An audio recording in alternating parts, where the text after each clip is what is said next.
school. Way to go. Welcome back to Banging the Can, the Houston sports show that does not apologize for championship rings and tings. I am Ross Bolen, and the drought is over. The drought is over for the first time in 16 games. The Houston Rockets beat the Golden State Warriors to advance to the semifinals of the NBA Cup. And if you don't know what the NBA Cup is, it's the midseason tournament that this is the second annual NBA Cup. First one was last year. I believe the Lakers won. 15 losses to the Warriors in a row, I believe dating back to 2020. Since February of 2020, the Houston Rockets have not beat the Golden State Warriors. We lost 15 straight games to the point that they've probably become our biggest rival. I mean, this stretches back to obviously the 27 missed threes and the James Harden, Chris Paul era and all that. But oh my God, it felt good to finally beat the Warriors. Fuck the Warriors, goes without saying. 91-90 win. Insanely tense. I was watching kind of in and out the first three quarters, watched the whole fourth quarter. Insane final few minutes.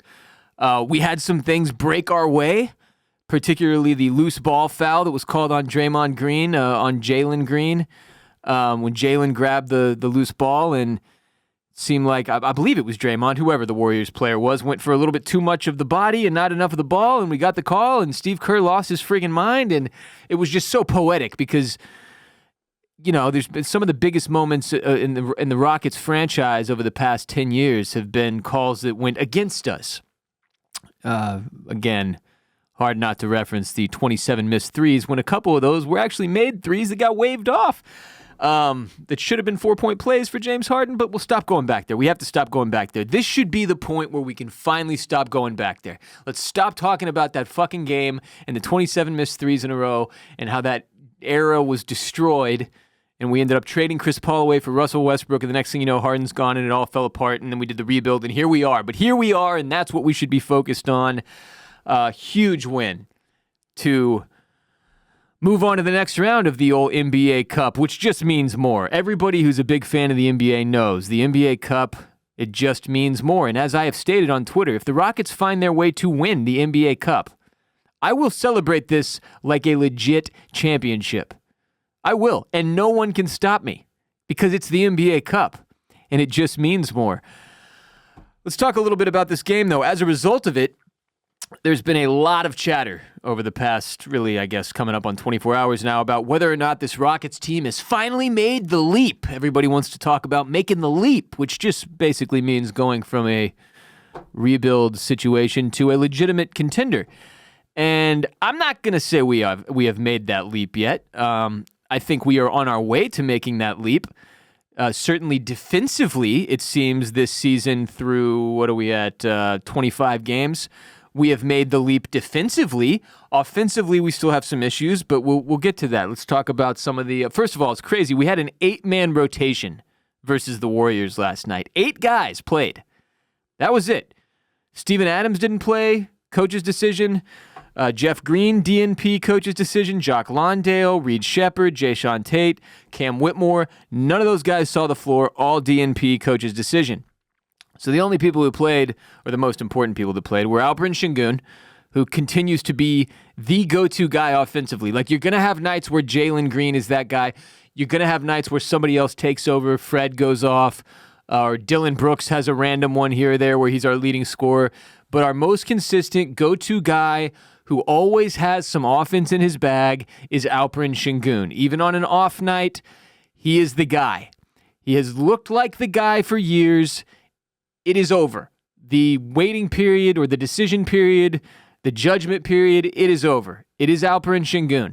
He is the guy, the go-to guy that we should be running this offense through every single night, regardless of what he's got going on. And like I said, other people might pop up here and there and be the leading scorer. Jalen Green is certainly, known to pop off for a 30, 40, 50-point game on occasion. But if we're talking consistency, Alperen Sengun, He is the guy, and he was the guy last night. Leading scorer, 26 points, 10 for 18 from the field, 6 of 7 from the free throw line, 11 rebounds, 5 assists, 3 steals. Great game, Alp. So much fun to watch. It's been a long time since we had a dude who played with this sort of style. Like, really, the closest match in memory is like Luis Scola, which was 3 or 4 iterations of this team ago. So it's cool to have a dude who can play Euro ball at an incredibly efficient rate. Not a bad defender either. Has improved leaps and bounds defensively even since last year. The team on the whole has, but there's individual performances that have made that possible, and Alperen Şengün's defensive growth is one of them. Jalen Green, I don't know, 12 points, 5 for 15 from the field, 0 for 4 from 3. This just might be who this dude is. Consistency is still a problem. What are we on, year 3? 4? 3? I think 3. He's inconsistent. Some nights he's got the spark, some nights he doesn't. Some nights he's got the touch, some nights he doesn't. That's the game of basketball. It's what differentiates guys from being, a potential all-star caliber player versus like a top 50 all-time guy. And I don't know. Maybe he'll make another leap or a jump or whatever at some point in the next year or two, Jalen Green.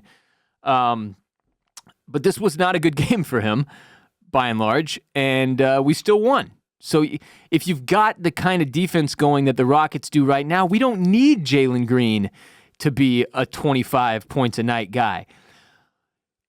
I'll talk about the trade rumors shortly, but this is part of the reason why he remains like, if you're picking somebody to move on from on this Rockets team in order to trade for a superstar that could potentially take you and force that leap up into championship contender, Jalen Green is number 1 on the list without a doubt.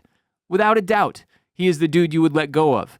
Now, again, I will get to more on the trade rumor scenario situation in a little bit.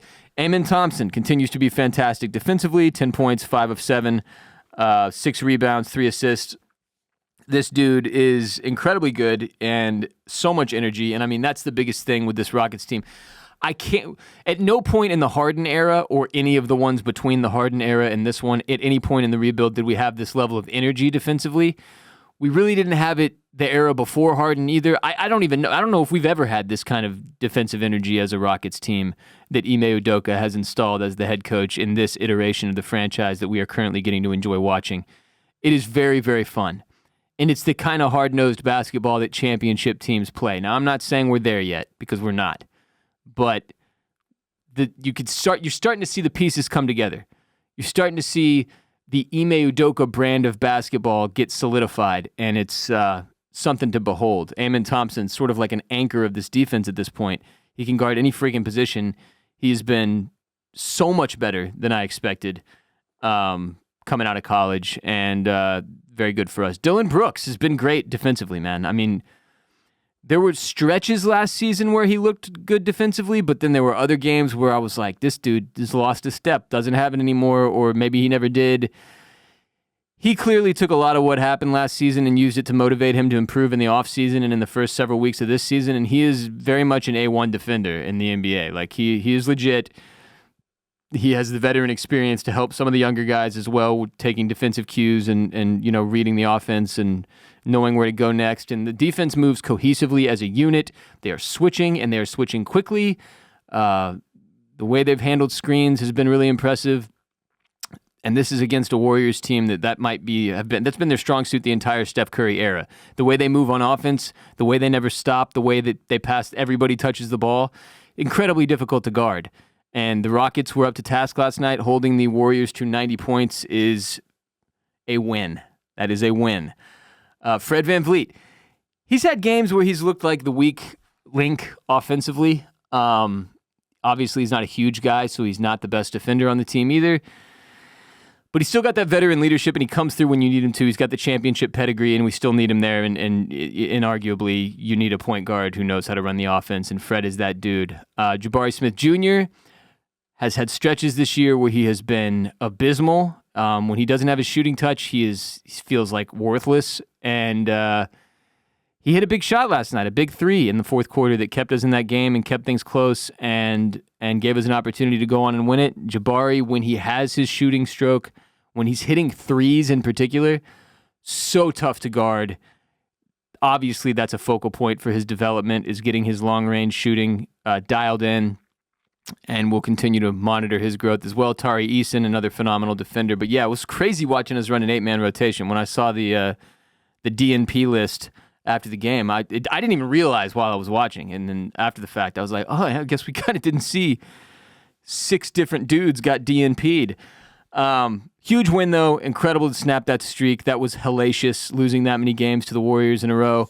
Next, because it's the NBA Cup and it just means more, we're going to focus on that. The Rockets will play the current number 1 team in the Western Conference, the Oklahoma City Thunder, in Las Vegas on Saturday night for a chance to appear in the NBA Cup championship game, which would occur next Tuesday, December 17th. I have no idea why it's on a Tuesday, but it's the NBA Cup. It just means more, frankly. The 2 teams in the semifinals on the other side of the bracket are the Milwaukee Bucks and the Atlanta Hawks, who are currently the 6 and 7 seeds in the Eastern Conference. Rockets are 17-8, tied for the number 2 seed in the Western Conference. Like I said, defensive identity has been established. Need more scoring. And that's where you're hearing all the trade rumors come into play, because all the analysts watching the Rockets can see that they need more scoring. Now, Rafael Stone has already come out as a result, I think most recently, of the Jimmy Butler rumors. Miami apparently willing to hear trade talks on Jimmy Butler. Rockets have been pretty much at the top of the rumor mill list for every single potential trade. Rafael Stone, the general manager of the Houston Rockets, came out and said, according to Cron.com, "We like this team, we definitely do not intend to change anything." Oh, this was on Sirius XM Radio's Justin Termine that he said this to on Tuesday. He said, "And I would be shocked if something changes this season. We like where we're at. We want to continue to develop our guys. There's no part of our decision-making process that suggests that we're looking to do anything big now or in the near term." A couple of things to unpack from this. One, I like hearing him say that because I agree with what he is saying. I don't like the idea of packaging up Jalen Green, who, again, could still potentially take another step or two as a player and end up being a 25-point-a-night scorer, which we need. He has the athleticism. He has the shooting ability. It's just a matter of creating consistency with his shot and his playmaking, and he's just not quite done that yet on a regular basis. But we've seen what it looks like when he is able to string together like a month of good games, like I believe last March was the most recent time he did that, and holy shit, he becomes one of the best scorers in basketball. Moving on from him, when you don't really need to, like if we're not in the play-in tournament right now, if we're a 9 or a 10 seed or something like that, yeah, obviously at that point you can start talking about a trade. But we're the 2 seed. We're how many games back of Oklahoma City as I scroll through my phone to find that answer? We're 2.5 games back of the 1 seed. There is no need to do anything panicky or rush to any judgments or do anything rash just because of outside pressure. And I'm happy that it sounds like Rafael Stone understands that, because we're in a great spot. Why walk away from that spot? Why switch it up? Why risk ruining the chemistry that got you here? This is year 2 for Ime Udoka. Teaching these guys, training them up, creating their identity, building their chemistry, getting them to where they need to be. If this year falls flat on its face at some point, then next year, I think, is the year you start talking about these potential trade scenarios. But this year, I don't see it. I don't see why. Just leave it. Leave it alone. Stop fucking with us. National media, that's the one thing that becoming good again is annoying, because now they're talking about us and they're talking about shit that we should do or shouldn't do. And most of these people, they don't know what the fuck they're saying any more than I do. So shut the fuck up. Shut the fuck up. Leave us alone. Note, but on the other hand, the other thing to take away from Rafael Stone's quotes, obviously, if you're engaged in trade talks, you don't want to position yourself as like, yep, we're ready to move whoever. Then then teams are going to give you less. It's called strategery. You see, you got to strategize, and this is the kind of thing you want your GM saying if you're in a position to do so. We don't see a reason to move anyone. We don't see a reason to make any big changes, so that if somebody does want one of your players or does see you as a trade partner, they're going to give you more. You see, it's posturing, position yourself to get maximum value out of the trade market. That being said, I hope we don't need the fucking trade market for reasons I already explained. I just want to say, Steve Kerr bitching and moaning about the referees after that game was nearly pornographic for me. That was a highlight or a clip from his presser that I have watched probably 20 times already, just to see the hurt and the pain on his face, because like I mentioned at the top of the show, God knows how many times we've been on the other side of that. And Steve, shut the fuck up. Shut the fuck up. Nobody feels bad for the Warriors being on the wrong end of a call or two there at the end of the game. And it was a mess on both ends. There was missed calls on both sides. The 2-minute report's going to be insane. I don't know if it's come out already. I don't think it has, but the last 2-minute report on that game should be absolutely hysterical. But we won, Steve. You don't get to go to Vegas. We get to go to Vegas. You don't get to go to Vegas. You get to go home. Go continue playing regular games. But we're in the NBA Cup, and it just means more. Rockets doing great. Very, very exciting time to be a Rockets fan again. It's been a while since we've been able to say that. Probably since before Harden left, and really even that last season he was here was like, shit, fuck, what are we doing? So yeah, they are taking the leap. I don't think they've made the leap. And when you watch a consistent amount of NBA games and Rockets games, like I am, it's similar to the Texans in this way. Like what you're seeing defensively on the Texans, they're holding up, but offensively you're like, they need a little more, and that's where the Rockets are at. They're through 25 games in arguably one of the best 10 teams in the league, arguably a top 5 team in the league, but that's because they are anchored by one of the league's best defenses, and it's consistent defense almost every game. Scoring is the problem, and Alperen can give you 20, 25 points, but where are you going to get the rest of your points? I mean, this game was a pretty perfect example of like how dicey it can get when you're relying on one or two guys to do all your scoring for you. Alperen scored, 26 points. Next best leading scorer, Jabari Smith Jr. with 15, Jalen Green with 12, Dylan Brooks with 9, Van Vliet with 8, Thompson with 10, Eason with 9, Holiday with 2, and that's all of our points. That's all 91 of them right there. So you got to be careful, and yes, that is the area that they need to improve if they do indeed want to take that next step. If we want to see them make the leap, that's the area to be paying attention to. Can they get enough points on the board? Can they get enough scoring to make it happen? Because the defense is there, man. It's there. It is there. Look good, feel good, play good. Everybody knows that's how it works, but finding high-quality basics for your wardrobe online that actually fit well, not too tight, not too baggy, can be a huge pain in the ass. That's where today's sponsor, True Classic, comes in and saves the day. I'm a pretty simple dude when it comes to clothes, almost always wearing T-shirts. I don't need much, but shopping for clothes can be so defeating, even in the T-shirt realm, when the stuff you end up buying is ridiculously expensive, and then it finally shows up and arrives and looks like crap. That is the opposite of the experience that True Classic delivers. Their shirts are high quality and unbelievably comfortable. I've been rocking their long sleeve Henleys as it has gotten a little bit colder. Today I've obviously got my Rockets shirt on because I'm celebrating, but huge on T-shirts. They comprise like 90% of my wardrobe. Nobody has better looking and more comfortable T-shirts than True Classic. They've got the Henleys that are great. Like I mentioned, the crew necks are perfect. They got V-necks, long sleeve Henleys, sweaters, hoodies, literally everything you could possibly need with premium quality and premium fit that's going to make you feel good and look good. And as a result, you should play good. Got my latest order of True Classic in the mail a few weeks ago. Been wearing it pretty much nonstop since. My wife has commented on it multiple times, being like, what is that? Is it new? It looks great on you. And that's how all of their stuff looks on you. It looks great. Underwear, jackets, socks, jeans, polos, joggers.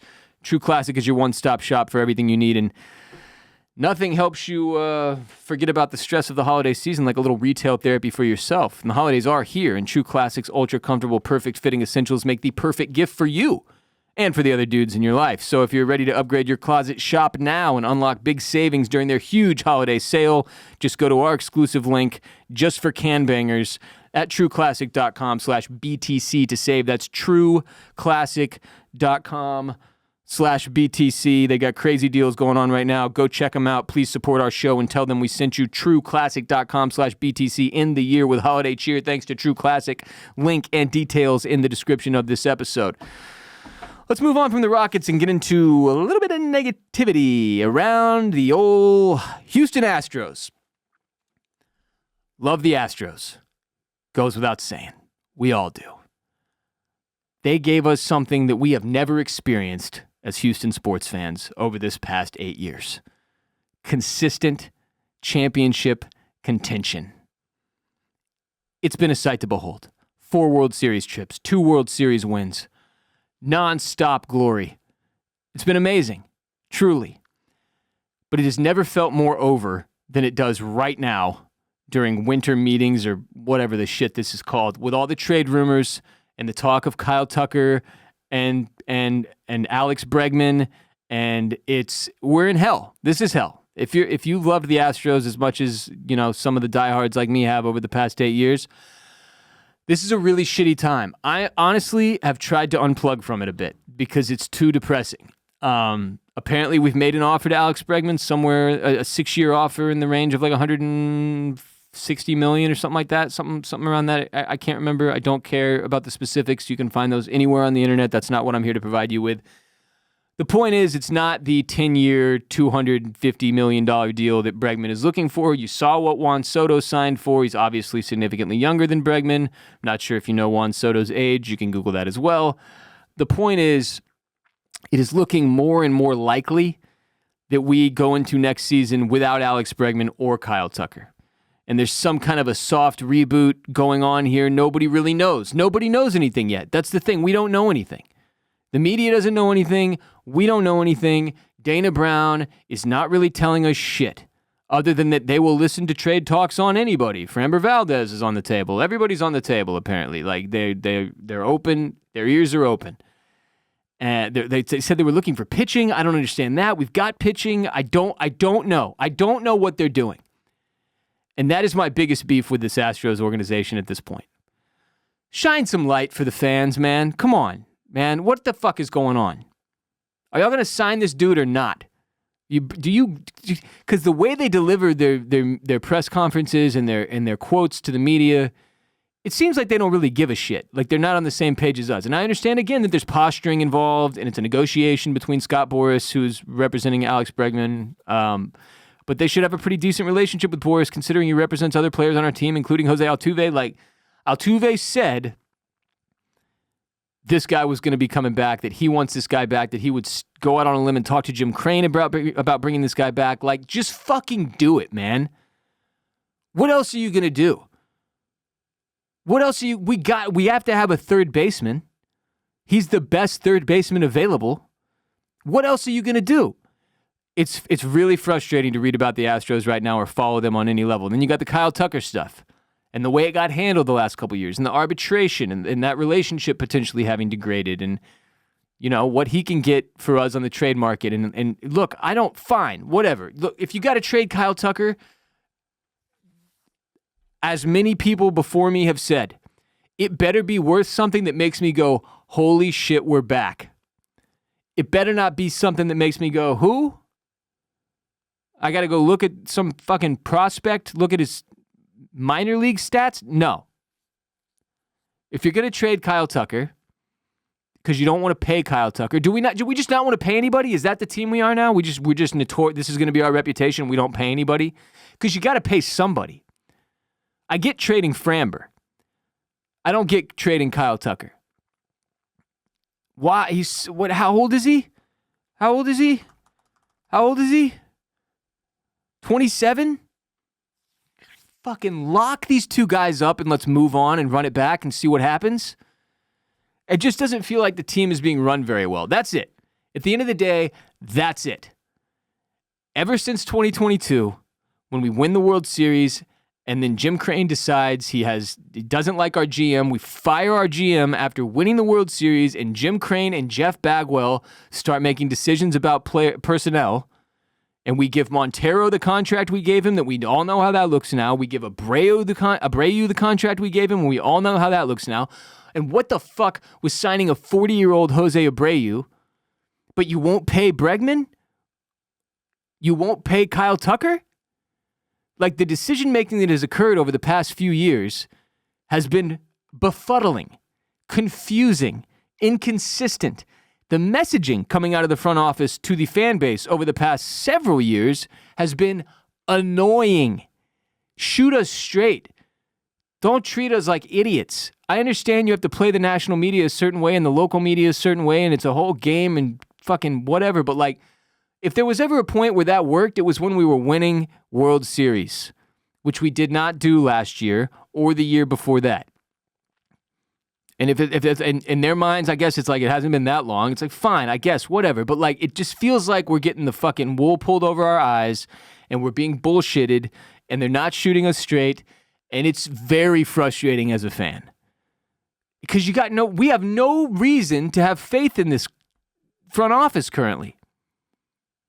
We really have no reason to believe that Jim Crane didn't go off the rails after winning a second World Series. That he didn't get cocky and a little power hungry and think he's just smarter than everyone else and knows how to do everything better than everyone else. And like, we had a winning formula, man.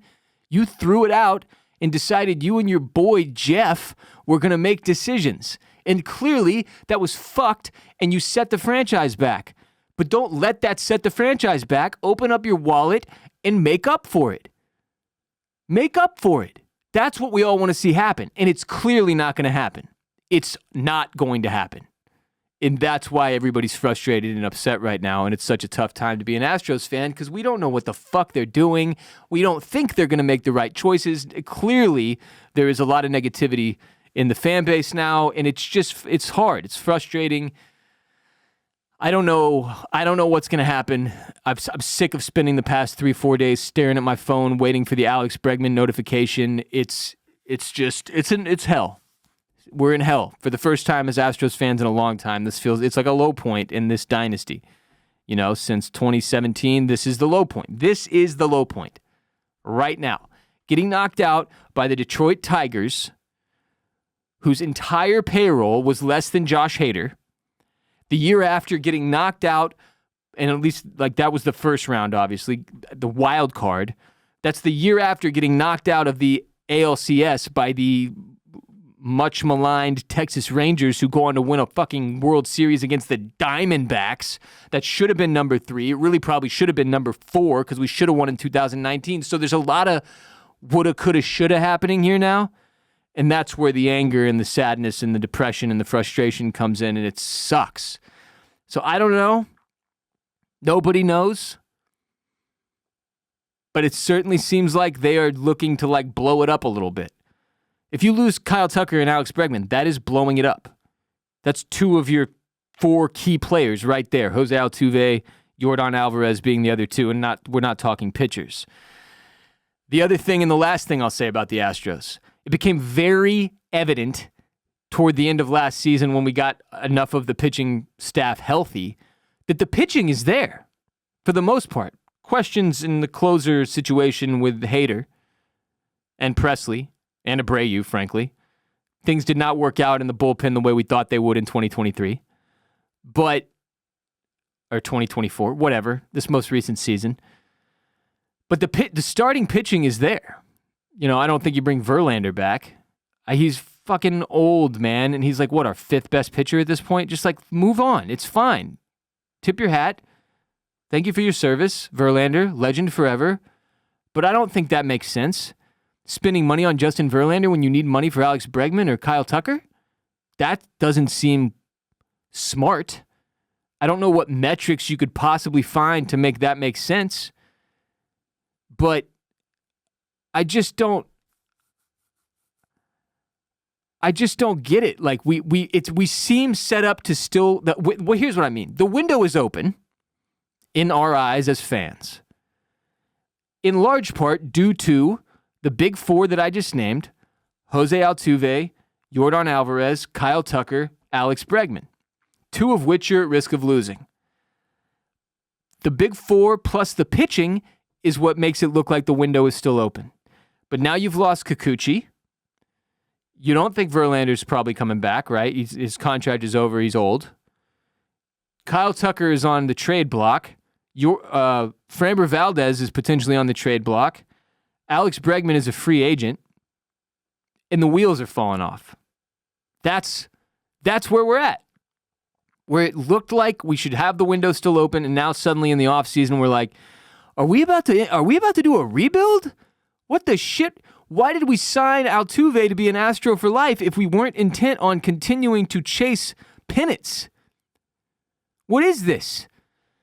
Hopefully we get more clarity in the coming days. Maybe we'll all be wrong, and Dana Brown will do something that makes us all love him forever. But as of right now, I dislike this guy. I don't like the way things are being handled in the media. I'm starting to dislike Jim Crane more and more. And I know he doesn't care. That's part of why I don't like him. I don't think he particularly cares what any of us think. What any of us think as fans. And that's kind of a bummer. You want to feel like your owner is tied in some way. At least lie to us. At least put on a good face. But this shit, the way they're handling it, the way things have gone this offseason, the way the last 2 seasons have ended, it just feels like we're moving away from all of the things that made this franchise great for 7 straight years and into very questionable territory, which is not where we want to be. So we'll see what happens with the Astros. We'll also see what happens with the Texans, who obviously had a bye this week. Thank God. I think we all needed that break. They got the Dolphins on Sunday at noon. The Dolphins are a beatable team. Texans are favored by 3. And remember, after the Dolphins game, we have back-to-back weeks against the Chiefs and then the Ravens before closing out our season against the Titans. So you got to beat the Dolphins. And as we've said all season long, maybe this will be the week they turn the page. Maybe this will be the week where they stop doing all the dumb shit that makes all these games one-score games. Who knows, though, man? I don't know. Maybe Bobby Slowick will stop looking incompetent. I don't know. We got some health issues on the offensive line going into the Dolphins game. I know that's not good. I don't know, but lean on the Rockets. It's time. The Astros have carried us for years and years and years and years. The Texans looked like last year like they were ready to take the leap, but the Rockets are the team that is taking it. They're in the process of leaping. They have a running start, ready to leap. So pay attention. Tune into the Rockets. NBA Cup. Saturday, Rockets, Thunder, to get to the NBA Cup championship. It just means more. That'll do it for today's show. Every episode of our show is available on youtube.com/@bangingthecan, where if you are watching right now, you should hit the subscribe button, leave a comment, hit the like button. We're on the Apple Podcasts and Spotify and the podcast platforms in audio form as well. But if you want to watch video, you got to do it on youtube.com/@bangingthecan. Please support our sponsors. This week we have True Classic. Stop dressing like crap. You're embarrassing yourself. TrueClassic.com/BTC for their huge holiday sale.